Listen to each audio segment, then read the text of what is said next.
एक कोण क्या रहेगा हमारा 90 डिग्री है, एक कोण बना हुआ। ठीक, इसी समकोण त्रिभुज के कर्ण, कर्ण किसको कहते हैं? तो किसी मतलब 90 डिग्री के सामने वाला भुजा को क्या कहते हैं हम लोग? कर्ण बोलते हैं, नहीं बोलते हैं कर्ण। तो कर्ण का वर्ग मतलब कर्ण का वर्ग यानी कि इसका नाम रहेगा दिया हुआ तो ए बी और सी। तो कर्ण का वर्ग यानी कि एसी का वर्ग। देखो एसी का वर्ग किए हैं, सीएड कर रहा है एसी का वर्ग, कर्ण का वर्ग। अन्य दो भुजा इसमें कौन कौन बचा? एगो ए बी बचा, एगो बीसी बचा। तो एक ए बी है और एक बीसी है। तो अन्य दो भुजा के वर्गों यानी कि ए बी के स्क्वायर पहला भुजा और दूसरा भुजा क्या है? बीसी। ये मतलब कि दोनों अन्य दो भुजाओं के वर्गों का योग कहें तो दोनों को जोड़ दो, है ना, के बराबर होता है। क्वेश्चन समझ में आया सबको? टीचर किस तरीके से पूछेगा तो फिर से समझना। सिद्ध करें कि किसी समकोण त्रिभुज के कर्ण का वर्ग, समकोण त्रिभुज के कर्ण का वर्ग अन्य दो भुजा के वर्गों के योग के बराबर होता है। ऐसा इस टाइप से क्वेश्चन पूछेगा तो सीधा क्या समझना कि पाइथागोरस प्रमेय करना। अब पाइथागोरस प्रमेय का मतलब एसी का स्क्वायर बराबर एबी का स्क्वायर प्लस बीसी का स्क्वायर। अब हम लोग को ये सिद्ध करना समझ में आ गया कि क्या सिद्ध करना है। इसमें हम लोग को दे दिया क्या कि त्रिभुज एबीसी कोण में मतलब कोण बी समकोण एक त्रिभुज, मतलब इसमें ये बोला था ना कि त्रिभुज समकोण त्रिभुज है। कैसा त्रिभुज है? तो जब समकोण त्रिभुज है तो कोई भी कोण को हम लोग मान सकते हैं ना 90 डिग्री। जैसा मान लिया कि बी ए क्या समकोण है, बी 90 डिग्री है, कोई दिक्कत यहाँ तक। फिर क्या करना है समझ में आया कि एसी का स्क्वायर बराबर एबी का स्क्वायर प्लस बीसी का स्क्वायर। रचना हम लोग इसमें किए का त्रिभुज रचना। तो एसी पर लंब डाल दिए बीडी, बीडी क्या डाल दिए लंब, मतलब समझ आता है 90 डिग्री से खींच दिए, इसका 90 डिग्री खींचा हुआ है। अब हम लोग इसमें जब 90 डिग्री खींचे हैं ना, देखो क्या समझना, एक एबीसी त्रिभुज जैसे है था नहीं था, ए बी और सी है कि नहीं है? एबीसी त्रिभुज है। और फिर हम लोग जब लंब खींचे तो वो एडीसी बना हुआ है, एकदम सेम इसी टाइप से। कौन त्रिभुज बना हुआ?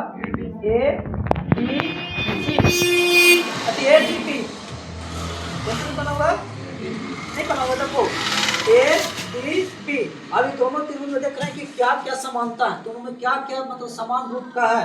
तो देखो यहाँ पे बताया गया कि कोण ए के बराबर कोण ए है और कोण ए के बराबर कोण ए, तो कोण एकरो में ए है तो कोण एकरो में ए है, नहीं है तो दोनों में ए है, इसलिए क्या है दोनों का क्या है उभयनिष्ठ है।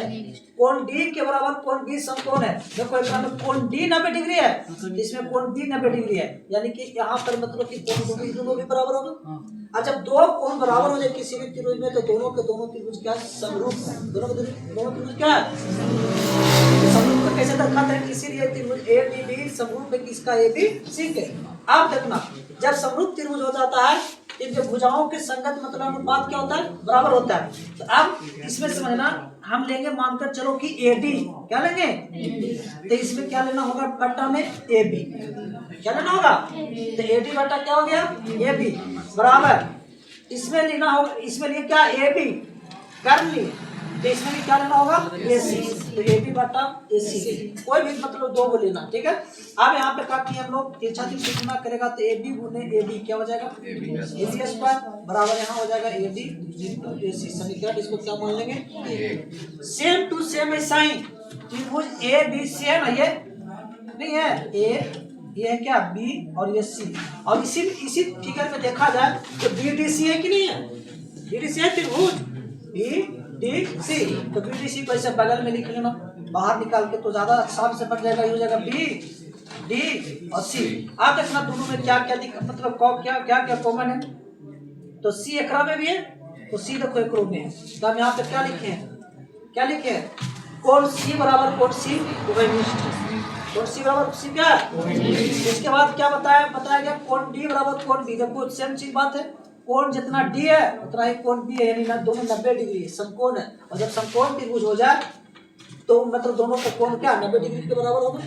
अब इसीलिए दो कोण फिर से बराबर आ गया तो हम बोलेंगे कि त्रिभुज बी डी सी बराबर ए बी सी है। अब इसमें समझना हम लोग लिए इसमें लास्ट वाला बी सी, क्या लिए इसमें लिए ए सी, बी डी अति बी सी बटा क्या हो गया एसी हो गया। इसमें क्या लिए सी डी, इसमें क्या लिए नीचे बट्टा में बीसी। अब यहाँ से आप फिर से गुना किए तो बीसी गुने बीसी क्या हो गया बीसी स्क्वायर हो गया बीसी स्क्वायर। इसके बाद यहाँ से आप गुना करेंगे तो यहाँ से आप गुना किया तो बीसी स्क्वायर हो गया। यहाँ से हम गुणा करके तो क्या आएगा AC इंटू CD। इसको समीकरण हम लोग कितना मान लिए 2। अब फिर से लिखे कि समीकरण 1 और समीकरण 2 को जोड़ने पर तो दोनों का LHS में ही ना था AB का स्क्वायर, अब इसमें क्या है BC का स्क्वायर।